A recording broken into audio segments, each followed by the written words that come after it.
Knee pain can be caused by osteoarthritis, and that's where the bones in the joint start to rub together, and this causes degeneration in the joint and in the bones. In this case, when it gets severe, then you may have a knee replacement. For most people, that's great and it solves the problem. However, for some people, they can be left with restricted range of movement and pain. In this case, myofascial release can help to improve the range of movement and to reduce the pain. And this can be done as hands-on therapy and also as self-help exercises. In this video, we share a couple of exercises that can help, particularly to release restrictions in the back of your leg and improve flexibility in your knee joint. In this exercise, I'm going to use 2 myofascial balls to work on my hamstrings. The easiest way to do this is either seated or lying, so I'm going to start as a seated exercise and just straighten my legs out. Place the balls under my hamstrings. So this can be anywhere from just by your gluteal crease, which is right at the top of your hamstrings, to anywhere down to just above your knees. And when you're here, just allow the tissues to start to relax around the balls. And you can either do this seated on the floor if it's comfortable for you, or seated on your bed or on a chair, whichever works for you. The hamstrings are a group of muscles that extend from just below your knees up to your pelvis. They attach into the sitting bones, which are part of your pelvis. Sometimes if your hamstrings are too tight, they can pull your pelvis backwards and create what's called a posterior tilt. And that can affect the front of your body as well, making a lot of tightness here in the front, around the front of your hips. They can also contribute to lower back pain when they're tight, and they can contribute to pain lower down in your calves and your feet. So releasing your hamstrings is a really good way of helping to rebalance your body by rebalancing your pelvis in particular. Hamstrings can become injured or damaged, particularly through sports. And so this is a good way of just starting to help to release some of the restrictions that may have formed in your hamstrings. And as long as you're in one place for at least a couple of minutes, then that will allow time for the fascia to start to release and let go. And then you can move the balls to a different position. You can also do this exercise as a lying exercise, and I'll just show you that next. So to lie on your hamstrings with the balls, just lie on your back on the floor or on your bed and place the balls underneath your hamstrings. And while you're here, again, just waiting for a sense of the tissues starting to release and let go. And as ever with any myofascial exercises, as long as you're here for a couple of minutes, that's allowing time for the fascia to start to release. And you may notice changes in the tissues, that things feel softer. You may notice pain and other sensations in other parts of your body, so for example into your back or down into your calves. And so whatever you're feeling, that's fine. That's just your tissues starting to release.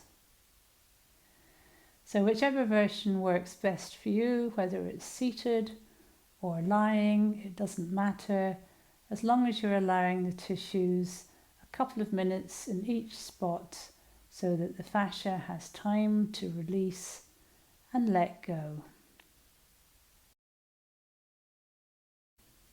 In this exercise, I'm going to use a myofascial ball to work on my calf. And actually, I'm going to use 2 together because that's sometimes easier, although you have the option to do either. The easiest way to use a myofascial ball on your calf is by sitting on the floor. So you can have your back against a wall like I have, or maybe your back against a sofa, whatever's comfortable for you. So if you straighten your legs out, then place the ball under your calf, or 2 balls, one under each calf. So while you're here, just allow a few seconds for your tissues to start to relax around the balls. At first it may feel a little bit wobbly as you balance on the balls, particularly if your calves are a bit tight. But as you wait, you'll find that the tissues will start to relax, and you'll get a sense of them softening around the balls. The calves are weight-bearing structures in the body, and this means that they have a lot of very thick and strong fascial tissue. They have fascial compartments which contain the muscles, and these help to work the muscles.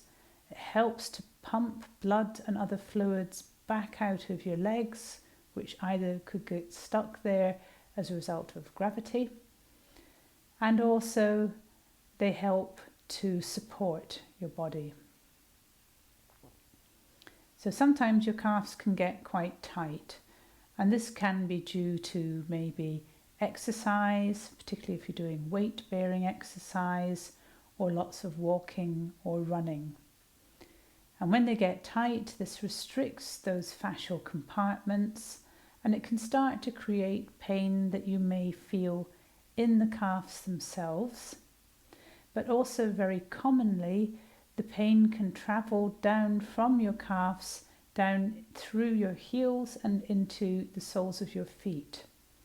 So actually tight calves are a major cause of plantar fasciitis, which you feel in your feet.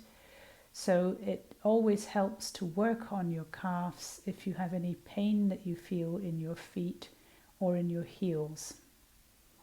Likewise, sometimes tightness in your calves can be linked to tightness in your hamstrings and even up into your lower back. So they're always a good area to work on. Particularly for most people, there will be some level of tightness in their calves. Now you need to just be in any position where you've got the balls for at least a couple of minutes, and this allows time for the fascia to start to release and let go. And you may notice different sensations as the tissues are softening and releasing. And if you like, you can move the ball or the balls to other parts of your calves, so perhaps further down. So you can spend some time here working on your calves, anywhere from just below your knees to down above your ankles. So for each place that you put the balls, just remembering to be there for at least a couple of minutes, and this allows time for the fascia to release and start to let go. In this exercise, we're going to do a stretch for the back of the legs. To do this, you can use a step. I'm going to use this exercise step here, but at home you could use your staircase or an outside step. So stand on the step with your feet hanging off the back of the step, and then just allow your heels to drop down. It's a good idea to have yourself supported either by the wall, for example in my case, or by your banister, so that you don't feel that you're losing your balance while you do this. So you can also do this with shoes on.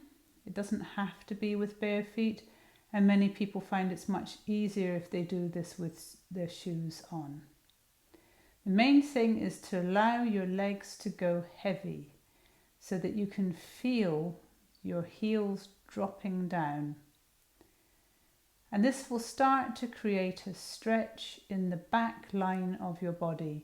So going all the way from the soles of your feet, round your heels, up into your ankles, your calves, backs of your knees, backs of your thighs, and even up into your glutes here. This is a great stretch to do for anybody who has any issues with the back of their legs. So for example, anybody who's had a thigh strain, people with knee problems, people with tight calves and calf pain, if you've had an injury to your calf or to your Achilles tendon, and people who have plantar fasciitis, so pain in the soles of their feet. For many people, plantar fasciitis is actually caused by tension in their calves and their hamstrings, but it is felt in their feet. So this is a good way of stretching everything out. If you'd like a deeper stretch, then you can stretch one leg at a time. So to do this, keep one leg straight and bend the other knee. And this will drop your weight into the straight leg, and you'll feel more of a stretch coming down into the back of this leg.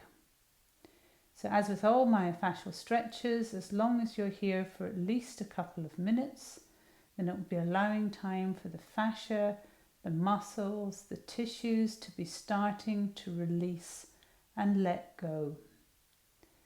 And you can feel what the stretch is doing, so you can vary the depth of stretch, particularly if you're doing this with just one leg at a time.